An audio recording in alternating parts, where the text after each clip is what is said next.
Kurnool bus ప్రమాదంలో 21 మంది చనిపోయారు. వీరిలో 19 మంది డెడ్ బాడీలను బయటకు తీశారు. ప్రమాదం నుంచి 21 మంది ప్రయాణికులు సేఫ్ గా బయటపడ్డారు. ఘటనా స్థలంలోనే మృతదేహాలకు పోస్టుమార్టం నిర్వహిస్తున్నారు అధికారులు.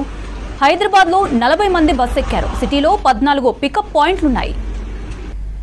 కర్నూలు బస్సు ప్రమాదంలో 21 మంది చనిపోయారు. వీరిలో 19 మంది డెడ్ బాడీలను బయటకు తీశారు. ప్రమాదం నుంచి 21 మంది ప్రయాణికులు సేఫ్ గా బయటపడ్డారు.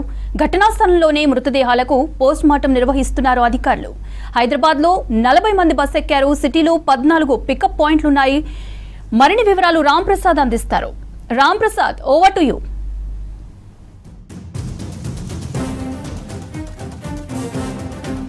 మౌనిత, కర్నూలులో జరిగినటువంటి ఘోర బస్సు ప్రమాదంలో అయితే 19 మంది మృతదేహాలను ఇప్పటికే ఇటు ఎన్డీఆర్ఎఫ్ సంబంధించినటువంటి బృందం వెలికి తీయడం జరిగింది. మనం ప్రస్తుతం కావేరీ ట్రావెల్స్ సంబంధించినటువంటి గోడౌన్ అదేవిధంగా హెడ్ ఆఫీస్ వద్ద అయితే ఉన్నాం. ఒకసారి చూడవచ్చు, పటాన్ చెరువులో ప్రతిరోజు హైదరాబాద్ నుంచి వివిధ ప్రాంతాలకు వెళ్ళేటువంటి బస్సులన్నీ కూడా ఇక్కడి నుంచే ప్రారంభమవుతుంటాయి. సో బస్సులన్నిటికి సంబంధించినటువంటి కండిషన్తో పాటు అదేవిధంగా బస్సులు ఫస్ట్ స్టాప్ ఇక్కడి నుంచి అని చెప్పవచ్చు. ఇక్కడ నుంచి బయలుదేరినటువంటి బస్సులన్నీ కూడా ఇటు మియాపూర్ అదేవిధంగా కేపీహెచ్బి కొండ తదితర ప్రాంతాల నుంచి అయితే బయలుదేరి వెళ్తూ ఉంటాయి. ఈ క్రమంలోనే నిన్న బయలుదేరినటువంటి బస్సు కూడా ఇటు హైదరాబాద్ నుంచి బెంగళూరు వెళ్తున్నటువంటి బస్సు కూడా ఇక్కడి నుంచే బయలుదేరి వెళ్ళడం జరిగింది. ఈ క్రమంలోనే మనం గమనించవచ్చు, బస్సుకు సంబంధించి అన్ని రకాల ఫిట్నెస్ టెస్టులన్నీ పూర్తయిన అనంతరం అయితే బస్సు బయలుదేరి వెళ్ళడం జరిగింది. మనం ఈ బస్సును ఒకసారి గమనిస్తే ఇది 40 మంది కెపాసిటీ ఉన్నటువంటి స్లీపర్ బస్గా అయితే చెప్తున్నారు.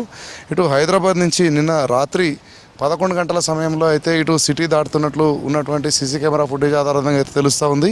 బస్సుకు సంబంధించి బస్సులో ఇటు మన మొత్తం ప్రయాణికులు అదేవిధంగా డ్రైవర్తో కలుపుకొని 41 మంది బస్సు ప్రమాదం గురైన సందర్భంలో బస్సులో ఉన్నట్లయితే తెలుస్తూ ఉంది. ముఖ్యంగా చూస్తే ఇప్పటికే ఇక్కడ వివిధ శాఖల అధికారులు ఇటు పోలీసు, రెవెన్యూ అదేవిధంగా ఇటు ఎస్డీఆర్ఎఫ్ సంబంధించినటువంటి అధికారులందరూ కూడా తెల్లవారుజామున 3 గంటలు జరిగినటువంటి ఈ యొక్క ప్రమాదం అనంతరం అయితే క్షతగాత్రులను స్థానికంగా ఉన్నటువంటి కర్నూలు ప్రభుత్వ ఆసుపత్రికి తరలించడంతో పాటు అంతేకాకుండా అక్కడ ఏదైతే మృతదేహాలు పడి ఉన్నాయో వాటన్నిటిని కూడా వెలికి తీస్తున్నటువంటి పరిస్థితి అయితే కొనసాగుతుందని చెప్పవచ్చు. ఇప్పటివరకు 19 మంది మృతదేహాలను కూడా ఇటు అధికారులు అయితే ఇటు బస్సు ప్రమాదంలో నుంచి అయితే బయటకు తీయడం జరిగింది. మృతదేహాలకు సంబంధించి ఇప్పటికే మనం చూడవచ్చు, ఎఫ్ఎస్ఎల్ టీమ్స్తో పాటు అదేవిధంగా అక్కడ స్థానికంగా ఉన్నటువంటి పోలీసులు, వైద్యులు అంతా కూడా అక్కడే పోస్టుమార్టం నిర్వహించేందుకు అన్ని రకాల ఏర్పాట్లు చేయడం జరిగింది.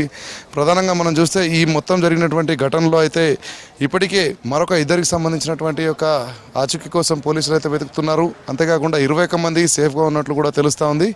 ఈ ఇద్దరు ఆ మంటల్లో కాలిపోయారా లేదంటే ప్రాణాల కోసం పరుగులు తీసి ఎక్కడికైనా వెళ్ళారనే కోణంలో కూడా పోలీసుల దర్యాప్తు అనేది కొనసాగుతుంది. ముఖ్యంగా మనం చూస్తే ఈ మొత్తం ప్రమాదంలో గమనిస్తే ఇటు వేమూరి కావేరీ ట్రావెల్స్కి సంబంధించి ఉన్నటువంటి బస్సు కావడంతో అయితే బస్సులో ప్రయాణించిన వారందరూ కూడా హైదరాబాద్ నుంచి వెళ్ళిన వారే ఎక్కువగా ఉన్నారు. సో మృతులలో అదేవిధంగా ఇటు సేఫ్గా బయటపడ్డ వాళ్ళల్లో కూడా హైదరాబాద్లో ప్రజలు ఎక్కువ మంది ఉన్నారని చెప్పవచ్చు. మనం ఒకసారి హైదరాబాద్ నుంచి బయలుదేరినటువంటి ప్రయాణికుల వివరాలు ఒకసారి గమనిస్తే హైదరాబాద్లోని పటాన్ చెరువులో ఉన్నటువంటి అంబేద్కర్ విగ్రహం వద్ద నిన్న సాయంత్రం రాత్రి వేళలో 9:30 గంటలకు 2 ప్రయాణికులు బస్సు ఎక్కడం జరిగింది. అంతేకాకుండా ఇటు బీరాంగూడలో ఉన్నటువంటి విజేత సూపర్ మార్కెట్ వద్ద 1 ప్యాసింజర్, అంతేకాకుండా గండిపేట మనం చూడవచ్చు, ఇక్కడ గండి మైసమ్మ దగ్గర నుంచి మరొకరు, బహదూర్పల్లి ఎక్స్ రోడ్ నుంచి మరొక ప్యాసింజర్, సూరారం బాబా టెంపుల్ నుంచి 2 passengers, Miyapur Allwyn X road నుంచి 1, వనస్థలీపురం పికప్ పాయింట్ వద్ద 5, చింతల్ సిటీ బస్ స్టాప్ నుంచి 1, నిజాంపేట్ ఎక్స్ రోడ్ నుంచి మరొకరు,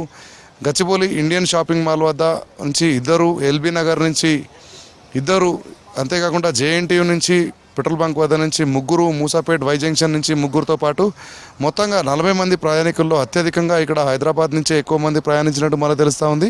ఇటు ఎక్కడైతే మనం చూస్తే ఈ పికప్ పాయింట్లు అన్నీ కూడా మెయిన్ పికప్ పాయింట్లతో పాటు ఇటు లోపల ఉన్నటువంటి తదితర ప్రాంతాలు ఏదైతే పటాన్ చెరువు నుంచి లోపలికి ఉన్నటువంటి ఇటు బీరంగూడ కానీ అదేవిధంగా గండి మైసమ్మ తదితర ప్రాంతాల నుంచి అయితే మనం ఒకసారి ఇక్కడ గమనించవచ్చు. ఈ ట్రావెల్కి సంబంధించినటువంటి మినీ బస్సులు కూడా ఇటు ట్రావెల్ ఆఫీస్ బయట ఉన్నాయి. ఒకసారి మన కెమెరామెన్ చూపించేటువంటి ప్రయత్నం చేస్తాడు. ఈ మినీ బస్సులలో ప్రయాణికులందరినీ తీసుకొచ్చి మెయిన్ బస్సులలోకి అయితే పంపించే పరిస్థితి కూడా కొనసాగుతుంది. సో ఇటు మెయిన్ బస్ స్టాప్లో మనం గమనిస్తే 6 మెయిన్ పాయింట్లు ఉన్నాయని చెప్పవచ్చు. ఒకటి మూసాపేటలో ఉన్నటువంటి వై జంక్షన్ మెయిన్ పాయింట్ ఒకటిగా చెప్పవచ్చు. అంతేకాకుండా భరత్ నగర్, ఎర్రగడ్డ, ఎస్ఆర్ నగర్, లగడీకాపుల్, ఆరాంఘర్ ఈ స్టాప్లలో అయితే మెయిన్ బస్ స్టాప్గా చెప్పవచ్చు. ఇటు కావేరీ ట్రావెల్స్కి సంబంధించి మనం చూస్తున్న వేమూరి కావేరీ ట్రావెల్స్లో ఇటు 6 మెయిన్ పాయింట్ల నుంచి అయితే ప్రతిరోజు ప్రయాణికులను అయితే తరలిస్తూ ఉంటారు. సో ఈ క్రమంలోనే హైదరాబాద్ నుంచి చాలామంది కూడా మనం చూడవచ్చు 14 పికప్ పాయింట్లతో పాటు మెయిన్ పాయింట్లు 6 కూడా ఏర్పాటు చేసి ప్రతిరోజు ప్రయాణికులను అయితే తరలిస్తూ ఉంటారు. మనం ప్రమాదానికి గురైనటువంటి బస్సు ఒకటైతే ఇక్కడ ఉంది. మనం చూడవచ్చు ప్రమాదానికి గురైనటువంటి బస్సు ఇటు వేమూరి కావేరీ ట్రావెల్స్ సంబంధించినటువంటి ఎర్త్ సంబంధించినటువంటి బస్సుగా అయితే చెప్పవచ్చు.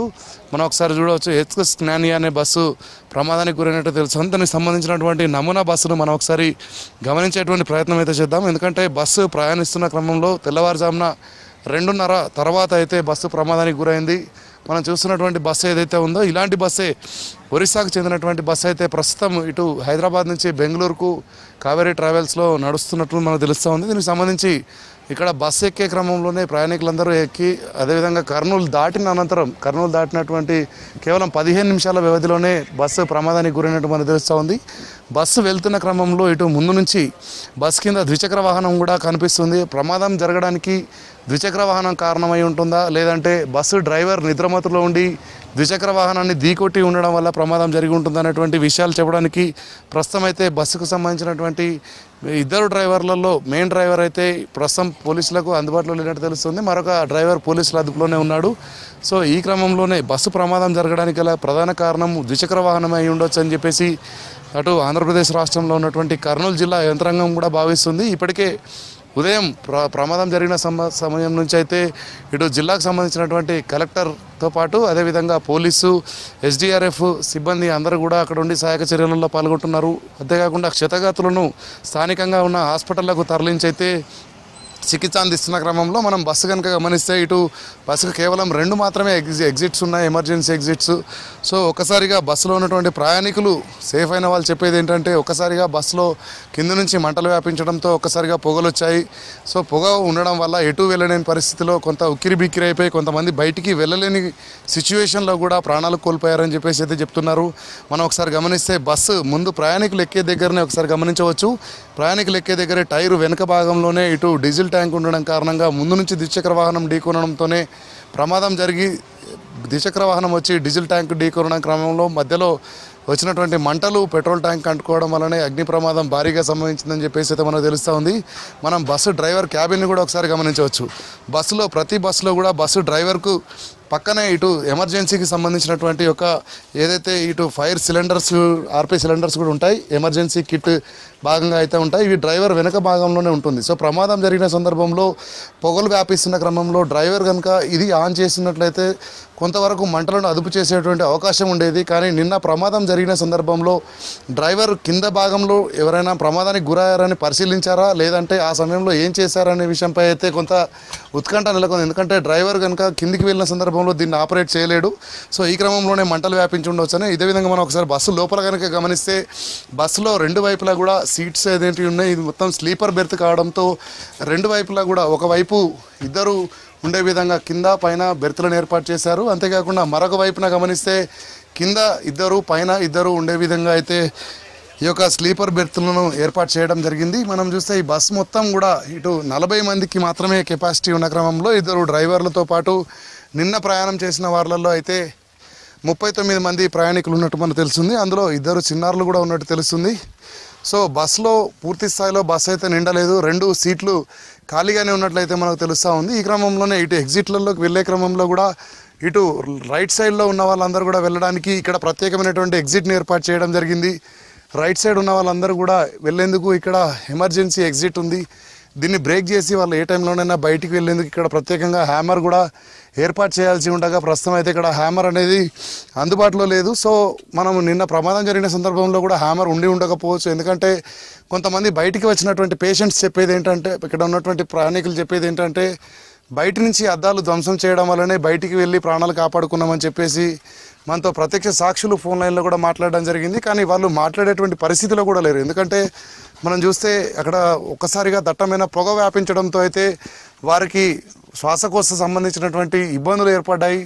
సో గాలి తీసుకోలేనటువంటి పరిస్థితి, బస్సు అంతా కంజెస్టెడ్గా ఉండడంతో ఎటు వెళ్ళాలో తెలియక అయోమయంలో కూడా కొంతమంది పడిపోయినటువంటి పరిస్థితి ఉంది. కాబట్టి చాలామంది 19 మంది మృతదేహాలను వెలికితీసిన సందర్భంలో వారందరూ కూడా ఎటు బయటికి వెళ్ళలేకనే ప్రాణాలు కోల్పోయినట్టు మనకు తెలుస్తుంది. కానీ బస్సులో ప్రమాదం అనేది బస్సు కింది ప్రాంతంలో డీజిల్ ట్యాంక్ వద్ద జరగడంతో అయితే ఒక్కసారిగా మంటలు ఎగిసిపడడంతో ఆ తీవ్రత చాలా ఎక్కువగా ఉన్న క్రమంలో అయితే ఎవరు ఎక్కడికి కూడా తప్పించుకోలేని పరిస్థితి. బయటికి వెళ్ళేందుకు ఇప్పుడు మనం చూడవచ్చు, ఇటు లెఫ్ట్ సైడ్లో ఉన్న వాళ్ళకు కూడా ప్రత్యేకంగా ఎగ్జిట్ అయితే ఉంది. ఎగ్జిట్లో నుంచి బయటికి వెళ్ళేందుకు కూడా అవకాశం లేకుండా అయితే ఉంది. మనం చూస్తున్న ఎమర్జెన్సీ ఎగ్జిట్ అనేది కింద ఉన్న వారికి పైన ఉన్న ఇద్దరికి కూడా బయటికి వెళ్ళేందుకు ప్రత్యేకంగా ఏర్పాటు చేయడం జరిగింది. సో ఆ గ్లాస్ను కూడా బ్రేక్ చేయలేని క్రమంలోనే మరణాల సంఖ్య పెరిగి ఉండొచ్చు అని చెప్పేసి అయితే ప్రత్యక్ష సాక్షులు చెప్తున్న క్రమంలో అక్కడ నుంచి బయటపడేందుకు వివిధ మార్గాల ద్వారా బస్సుల నుంచి బయటకు వెళ్ళిన వాళ్ళందరూ కూడా లిఫ్ట్ అడుకొని ఇటు కర్నూలు కూడా వెళ్ళి ప్రాణాలు కాపాడుకున్నట్లయితే మనకు తెలుస్తూ ఉంది పరిస్థితి.